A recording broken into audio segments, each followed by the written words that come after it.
Ini adalah sesi perkongsian audiobook, bacaan buku kedua daripada siri The Five Fine Authors Mystery Series, iaitu The Mystery of the Disappearing Cat, atau dalam versi terjemahan ke bahasa Indonesia,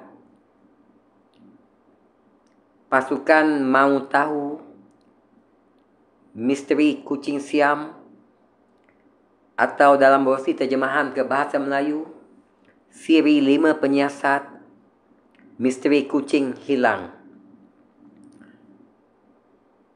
Ini adalah sesi perkongsian audiobook Pasukan Mau Tahu Misteri Kucing Siam bagi sesi perkongsian audiobook kali yang ke-10 daripada 22 sesi keseluruhannya.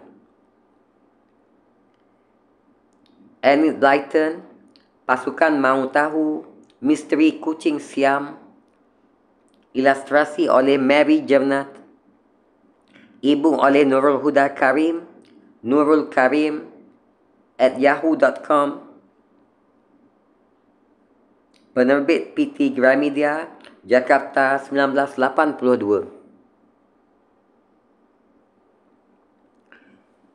Judul bagi versi asal dalam bahasa Inggeris adalah The Five Fine Authors Mystery Series, The Mystery of the Disappearing Cat by Enid Blyton, first published in Great Britain July 13, 1944 by Mitwin and Company Limited. All rights reserved. Versi terjemahan ke bahasa Indonesia, Pasukan Mau Tahu Misteri Kucing Siam, alih bahasa Agus Setiadi, GM 81.064. Hak cipta terjemahan Indonesia, PT Gramedia Jakarta. Hak cipta dilindungi oleh undang-undang, diterbitkan pertama kali oleh penerbit PT Gramedia Jakarta 1981, anggota IKAP 1. Cetakan pertama September 1981, cetakan kedua September 1982. Dicetak oleh percetakan PT Gramedia Jakarta. Bab 1, Anak Besar di Rumah Sebelah. Bab 2, Pak Tuping Jahat. Bab 3, Luke memang baik hati. Bab 4, Bu Trimble. Bab 5, Pak Tuping, Buster dan Pak Gun. Bab 6, Duck Queen hilang. Bab 7, Luke didakwa mencuri. Bab 8, Berbagai indikasi. Bab 9, Pak Gun beraksi.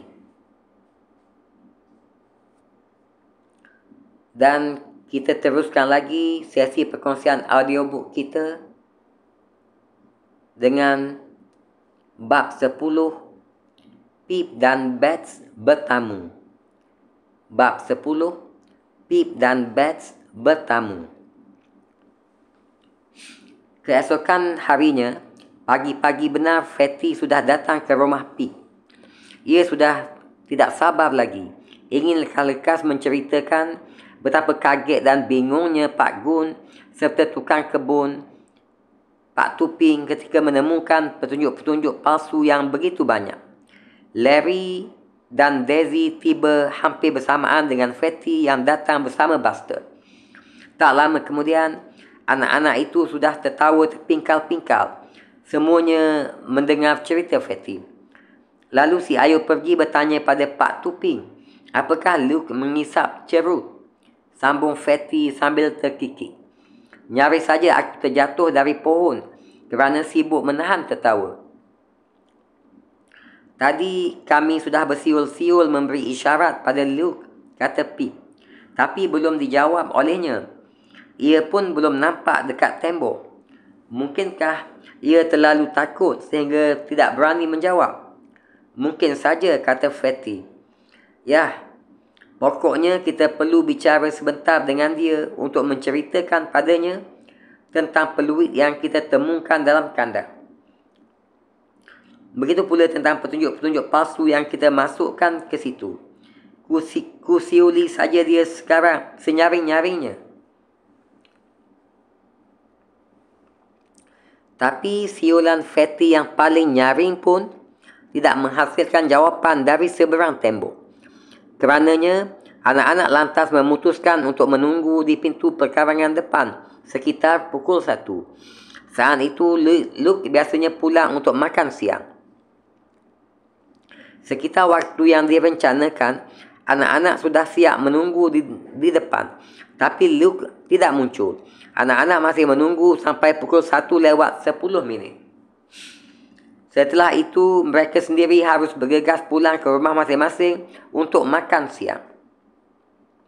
Mungkin dia dipecat, kata Fatty. Baru saat itu terfikir olehnya kemungkinan itu. Mungkin ia takkan pernah lagi datang ke sebelah. Aduh, kasihan, kata Beth terkejut dan sedih. Jadi menurutmu, mungkin Lady Chandling memecatnya dan mengatakan ia tak perlu masuk kerja lagi? Bagaimana caranya supaya kita tahu pasti? Kata Larry. Kita bisa menanyakannya pada Pak Tuping, usul Daisy. Tapi ia sendiri menyaksikan kemungkinan itu. Sedang anak-anak yang lain memandangnya dengan sikap mencemooh.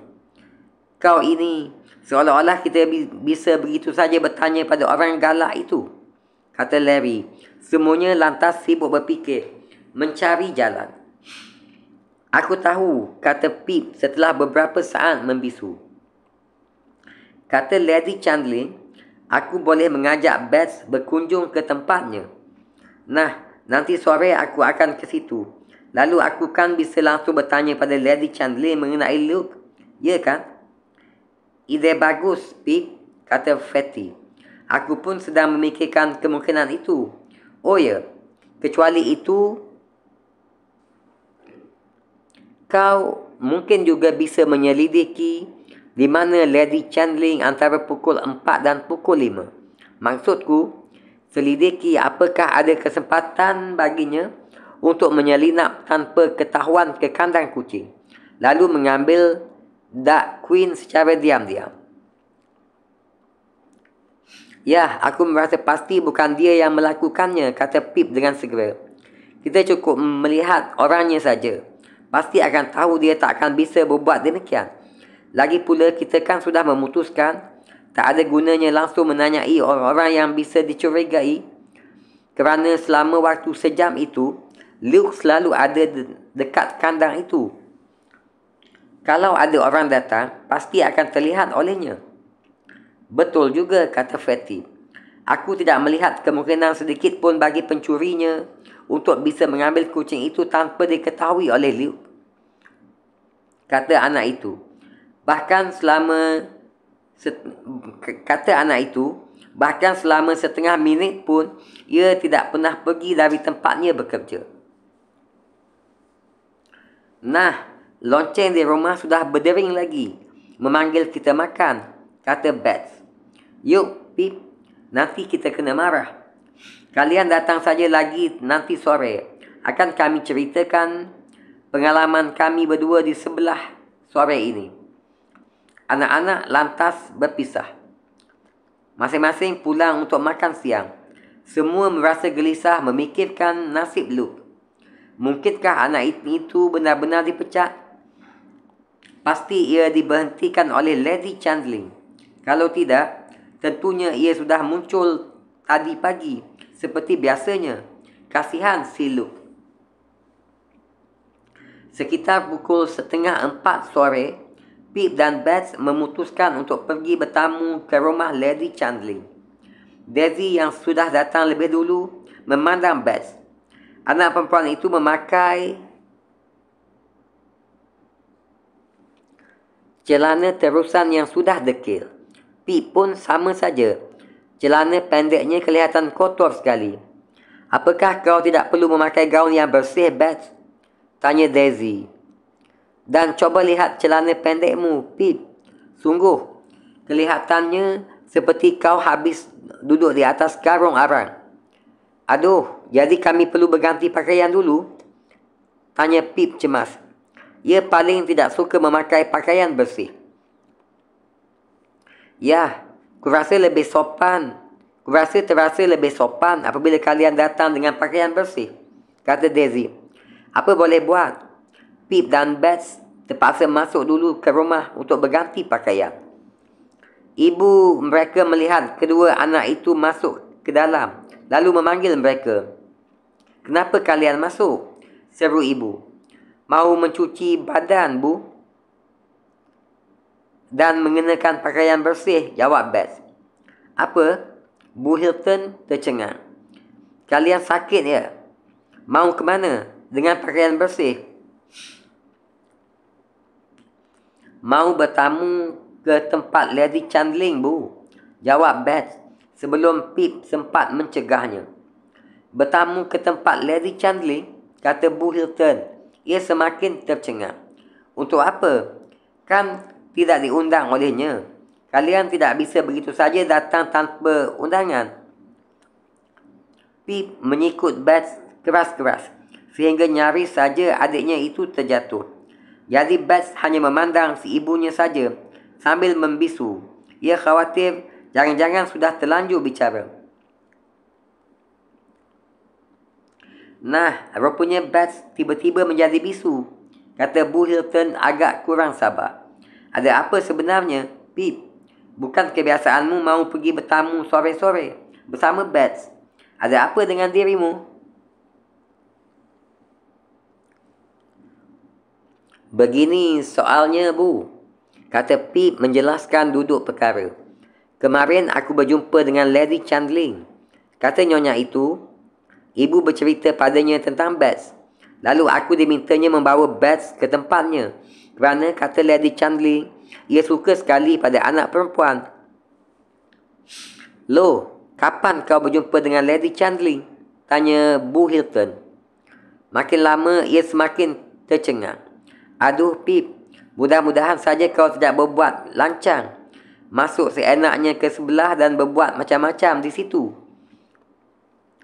Wah, tidak Bu, kata Pip dengan tampang tak bersalah. Masakan aku mau berbuat macam-macam? Yah, kami tak jadi pergi apabila ibu tak setuju. Tapi Beth pasti kecewa kerananya. Sambil berkata begitu, Pip cepat-cepat berbisik pada Beth. Ayo, cepat, mulailah menangis. Beth mulai menarik suara dengan tampang disedih-sedihkan. Aku ingin ke sana, tangisnya. Ya deh, kalau begitu pergi sajalah, kata Bu Hilton cepat-cepat. Tapi ingat, sikap kalian harus sopan. Menurut pendapatku, pasti Lady Chandling akan merasa terhibur apabila kami menyatakan ikut menyesal bahawa kucingnya hilang, kata Pip. Dan sekaligus menanyakan apakah sudah ditemukan kembali. Bu Hilton melongo. Aneh, kenapa kau tahu-tahu bersikap begitu penuh perhatian, Pip? Katanya. Entah kenapa, tapi aku punya perasaan bahawa pasti ada udang di balik batu. Ya, pokoknya apabila ku dengar nanti dari Lady Chandling bahawa kerjamu di sana cuma merepotkan saja, aku pasti akan sangat marah. Anak-anak bergegas masuk ke rumah untuk berganti pakaian. Beth sudah takut saja. Jangan-jangan Pip akan mengomeli dirinya kerana mengatakan bahawa mereka akan bertamu ke rumah Lady Chandling. Tapi Pip malah memujinya. Kesalahanmu membuka rahsia kita. Sudah kau tebus dengan tangisanmu yang hebat tadi, kata Pip. Aku sampai nyaris percaya bahawa kau benar-benar menangis, Beth. Beberapa saat kemudian, keduanya sudah melangkah dengan sikap sopan keluar dari pintu pagar depan, lalu memasuki jalan kecil yang menuju ke gedung kediaman Lady Chandling. Dalam perjalanan ke situ, mereka melewati Pak Tuping yang sedang sibuk memangkas semak pagar. Tukang kebun itu menatap dengan masam ketika keduanya lewat. "Selamat sore, Pak Tuping. Cuaca baik ya hari ini," kata Pip, menirukan gaya basa-basi ibunya. "Tapi rasanya tak lama lagi hujan pasti turun." Tapi ada baiknya untuk kebun sayuran." Pak Tuping menggerutu. Semak yang tak bersalah diguntinginya dengan gemas. Pip meringis. Pasti tukang kebun jahat itu kepingin bisa mengguntingi kupingnya, telinganya dan kuping Bats seperti cara menggunting semak. Anak-anak sampai di pintu depan lalu menekan bel.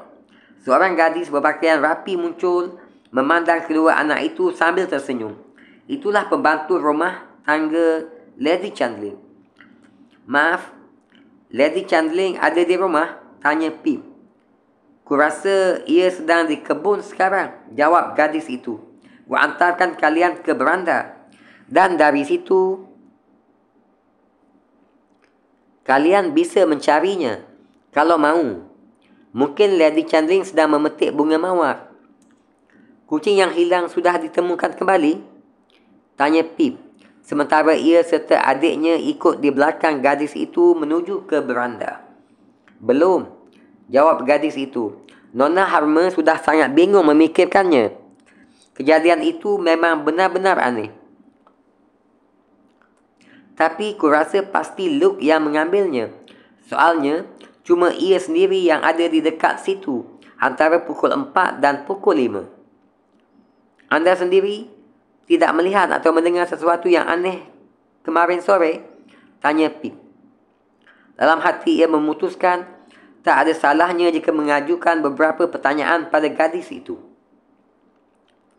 "Aku tak melihat apa-apa," kata gadis pembantu itu.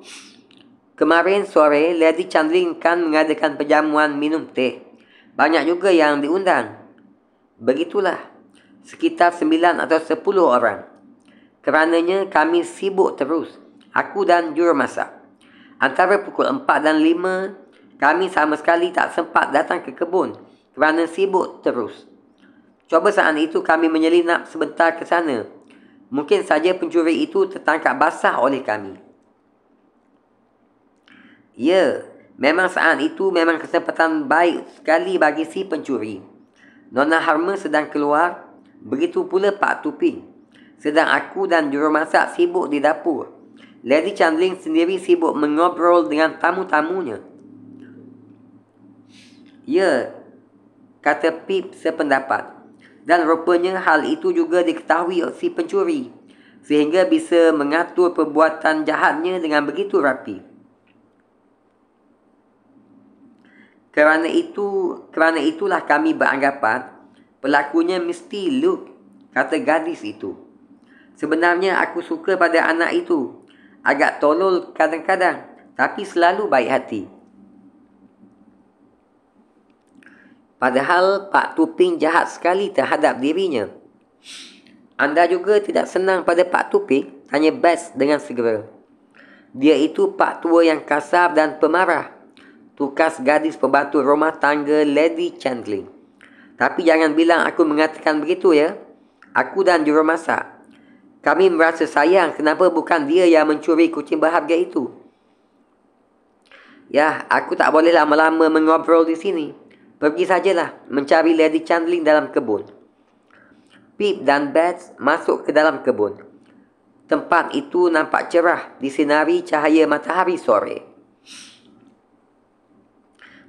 Dari cerita gadis tadi, kita bisa mencorek nama-nama Lady Chandling, jurumasak serta gadis itu sendiri dari daftar orang-orang yang dicurigai, kata Pip pada adiknya.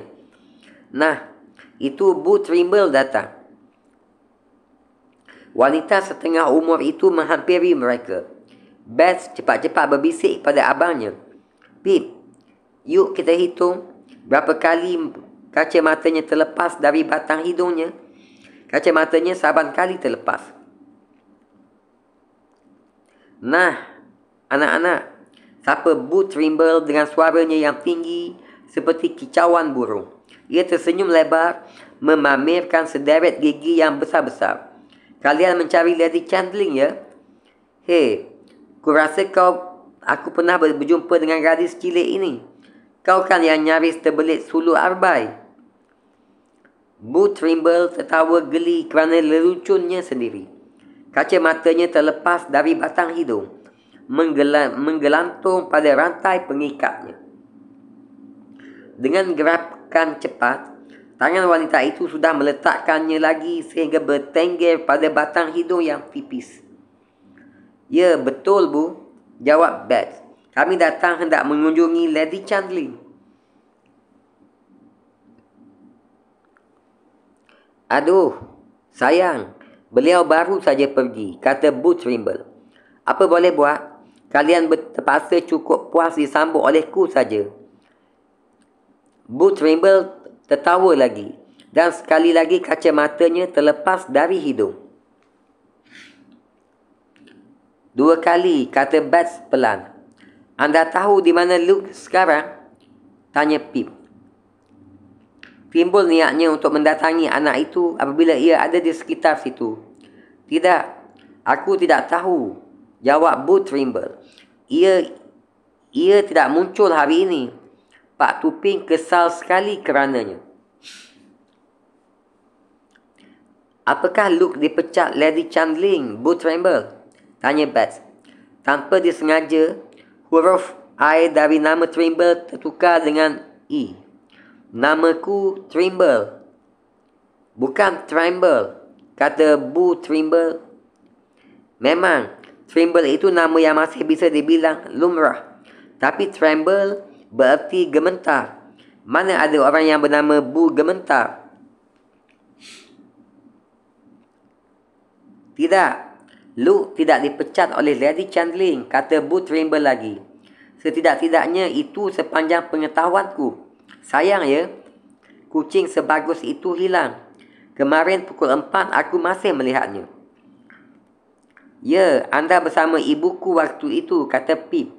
Dan mestinya anda tidak melihat siapa-siapa dekat kandang itu kecuali Luke.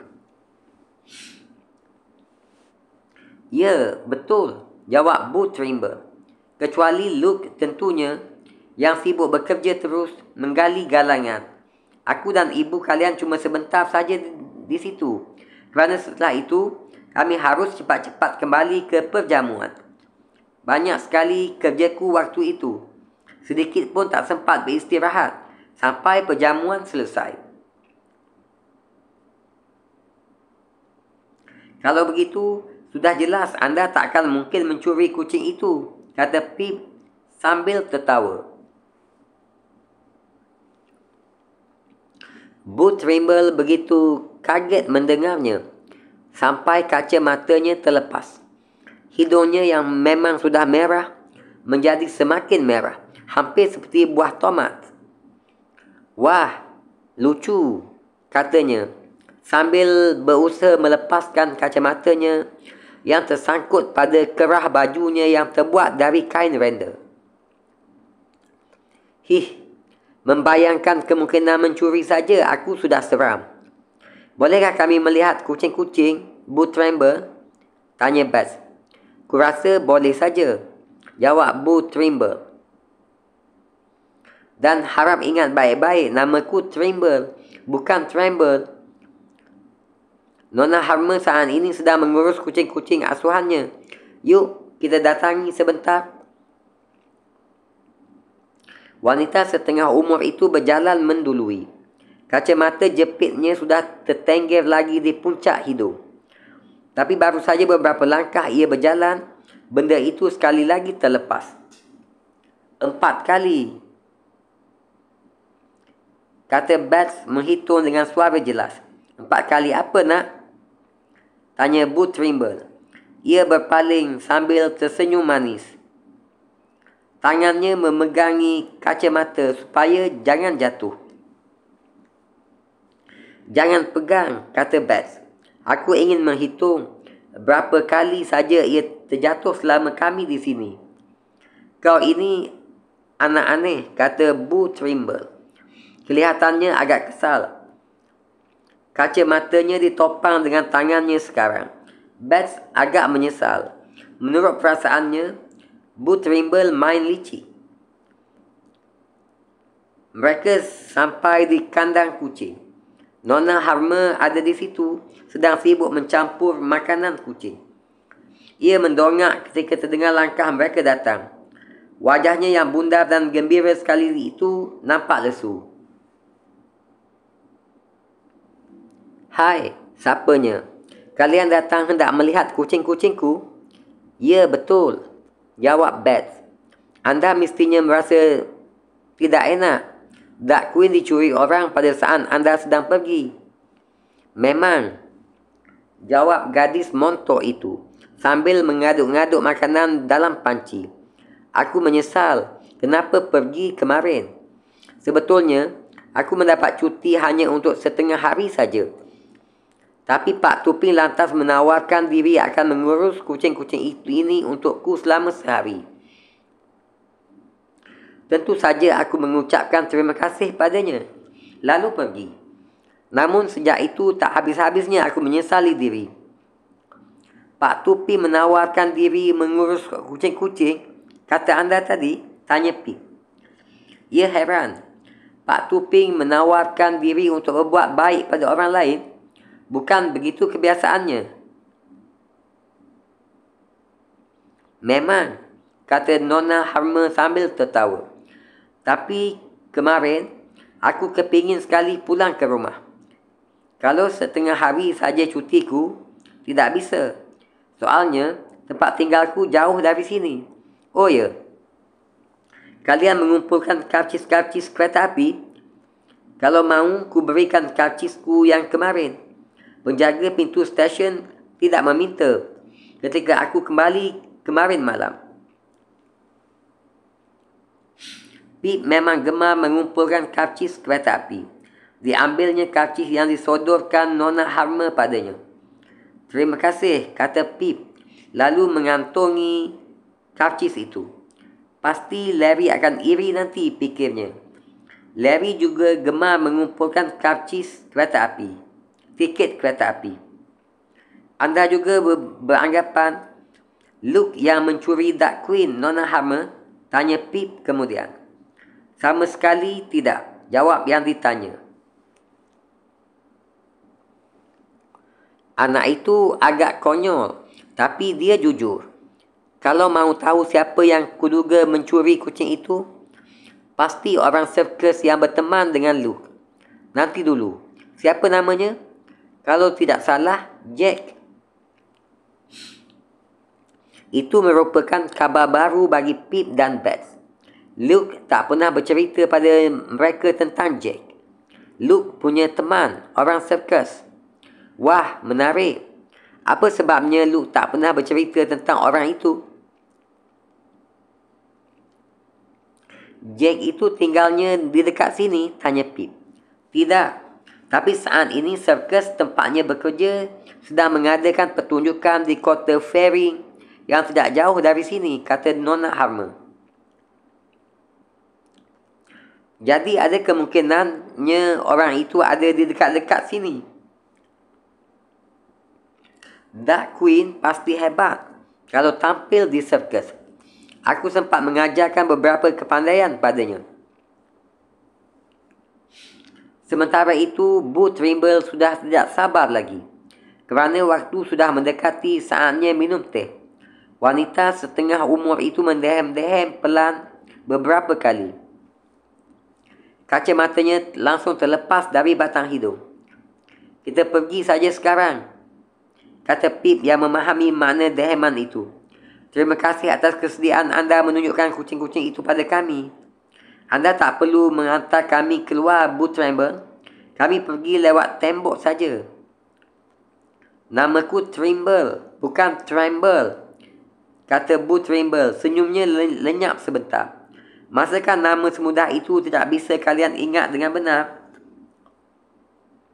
Dan kalian tidak boleh memanjat-manjat tembok. Ku hantarkan saja sampai ke depan. Di sana ada Pak Tuping, kata Bess. Kacamata Bu Trimble terlepas dari tanggerannya. Begitu ia mendengar nama tukang kebun yang selalu masam itu disebut. Yah, kalau kalian memang ingin memanjat tembok, aku tak akan melarang, katanya. Sampai ketemu lagi, anak-anak. Nanti akan ku ceritakan pada Lady Chandling bahawa kalian datang bertamu. 8 kali terjatuh, kata Bess dengan nada senang, ketika mereka kembali dengan jalan memanjat tembok. Hei Pip, aneh ya, Luke tak pernah bercerita pada kita tentang Jake.